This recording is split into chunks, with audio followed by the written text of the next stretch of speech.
जंगल के किनारे बसे उस गांव की पगडंडी पर एक भेड़िया लेटा था।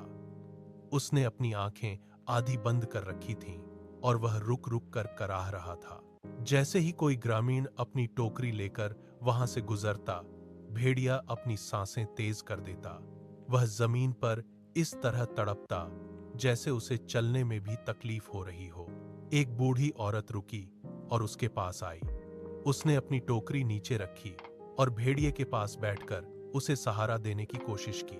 जैसे ही औरत का ध्यान भटका, भेड़िया फुर्ती से उठा।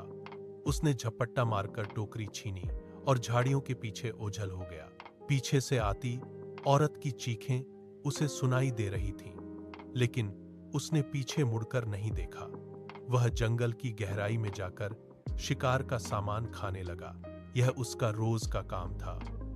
वह बीमार होने का नाटक करता, दयालु ग्रामीणों को अपनी बातों में फंसाता और फिर उनके हाथों से खाना छीनकर भाग जाता। उसने अपनी धूर्तता से पूरे इलाके में खौफ पैदा कर दिया था। कोई भी अब उस रास्ते से गुजरने की हिम्मत नहीं करता था। भेड़िया वहां बैठा अपनी अगली चाल के बारे में सोच रहा था। उसने अपने पंजों को चाटा और फिर से सड़क की ओर देखने लगा। तभी सड़क पर धूल उड़ती हुई दिखाई दी। एक रहस्यमयी गाड़ी बिना किसी चालक के धीरे धीरे उसकी ओर बढ़ रही थी। गांव में फैली अफवाहें सच साबित हो रही थीं। भेड़िया तुरंत सड़क के बीचों बीच लेट गया और अपनी कराहने की आवाज को और तेज कर दिया। गाड़ी उसके पास आकर रुकी। इंजन की कोई आवाज नहीं थी, बस एक ठंडी और गूंजती हुई धातु जैसी आवाज हवा में तैरने लगी। गाड़ी ने कहा, मैं तुम्हारी मदद कर सकती हूं, लेकिन तुम्हें सच बोलना होगा। भेड़िया ने अपनी चालाकी भरी मुस्कान छिपाई और बोला, मैं बहुत ईमानदार हूं, मैंने कभी किसी को धोखा नहीं दिया। उसने गाड़ी का दरवाजा खोला और अंदर बैठ गया। जैसे ही वह सीट पर टिका, एक भारी धातु के टकराने की आवाज आई। दरवाजे के लॉक अपने आप बंद हो गए। गाड़ी का पहिया घूमा और वह तेज रफ्तार से आगे बढ़ने लगी। भेड़िया ने दरवाजा खोलने के लिए हाथ मारा, लेकिन हैंडल पत्थर की तरह जम गया था। गाड़ी की गति बढ़ती जा रही थी और अंदर का तापमान अचानक गिरने लगा। उसने फिर से दरवाजा खींचने की कोशिश की, लेकिन इस बार डैशबोर्ड पर एक लाल बत्ती तेजी से चमकने लगी। एक गूंजती हुई आवाज ने कहा, झूठ पकड़ा गया। भेड़िया की सांसें तेज हो गईं। गाड़ी एक झटके के साथ रुकी। दरवाजा खुला और भेड़िया बाहर की कठोर जमीन पर गिर पड़ा। चारों ओर धूल और सूखी झाड़ियों के अलावा कुछ नहीं था। यहां न तो पानी का कोई स्रोत था और न ही शिकार का कोई निशान। गाड़ी के टायर घूमते हुए, धूल उड़ाते हुए ओझल हो गए। भेड़िया उठा और भागने की कोशिश की, लेकिन उसके पैर रेत में धंस गए। सूरज की तपिश उसकी त्वचा को झुलसा रही थी। दोपहर ढलने लगी और उसकी भूख एक तेज दर्द में बदल गई। उसने अपना पेट पकड़ा और जमीन पर बैठ गया। उसे याद आया कि कैसे उसने उस बूढ़ी औरत की टोकरी छीनी थी। उसने उन मासूमों को याद किया जिन्हें उसने डराकर उनके हिस्से का भोजन छीन लिया था। उसकी जीभ सूखकर लकड़ी जैसी हो गई थी। उसने अपने पंजों से जमीन को खोदना शुरू किया, उम्मीद में कि शायद कहीं पानी मिल जाए, लेकिन उसे केवल सूखी मिट्टी और कंकड़ मिले।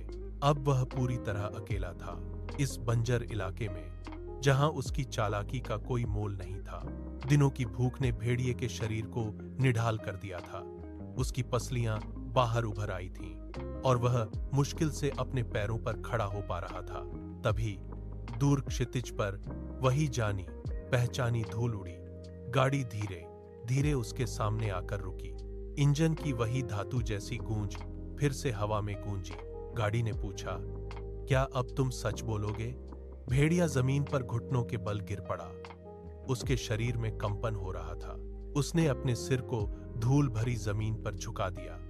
उसकी आंखों से आंसू निकलकर मिट्टी में मिल रहे थे। कांपती हुई आवाज में वह चिल्लाया, मैं ढोंगी हूं, मैंने सबको धोखा दिया है। उसने अपने पंजों से अपनी छाती पीटी और आगे कहा, मैंने मासूमों को डराया, मैंने बूढ़ी औरत का भोजन छीना, मैं अपनी हर गलती मानता हूं। उसके शब्द सिसकियों में बदल गए। वह फूट फूटकर रोने लगा, जैसे उसके अंदर का सारा अहंकार एक साथ बाहर निकल रहा हो। गाड़ी के अंदर सन्नाटा छा गया। भेड़िया जमीन पर पड़ा रहा। उसके कंधे जोर जोर से हिल रहे थे। उसने अपना सिर ऊपर नहीं उठाया। बस अपनी गलतियों को स्वीकार करने के बाद वह पूरी तरह शांत हो गया। गाड़ी का दरवाजा धीरे से खुला। गाड़ी की आवाज आई, सच स्वीकार करना ही सबसे बड़ी ताकत है। भेड़िया ने अपनी नम आंखों से गाड़ी के खुले दरवाजे को देखा। उसके मन में अब कोई छल नहीं बचा था। गाड़ी ने उसे गांव की सीमा पर छोड़ दिया। इंजन की गूंज धीरे धीरे शांत हो गई। भेड़िया धूल भरी सड़क पर खड़ा था। उसने मुड़कर गाड़ी को जाते हुए देखा और अपना सिर सम्मान में झुका दिया। अब उसने अपनी पुरानी चालाकी छोड़ दी थी। वह जंगल के किनारे मेहनत से काम करने लगा। वह खुद शिकार ढूंढता और अपनी मेहनत से पेट भरता। जब भी वह दूर से उस गाड़ी को गुजरते देखता, वह रुक जाता और सिर झुकाकर उसे सलाम करता। उसके व्यवहार में अब कोई छल नहीं था। वह शांति से रहने लगा। गांव वाले अब उससे डरते नहीं थे। वह अपनी मेहनत की कमाई से संतुष्ट था। उसने समझ लिया था कि ईमानदारी ही जीने का एकमात्र रास्ता है। सूरज ढलने लगा और वह अपने काम में जुटा रहा। Like and subscribe for more inspirational videos.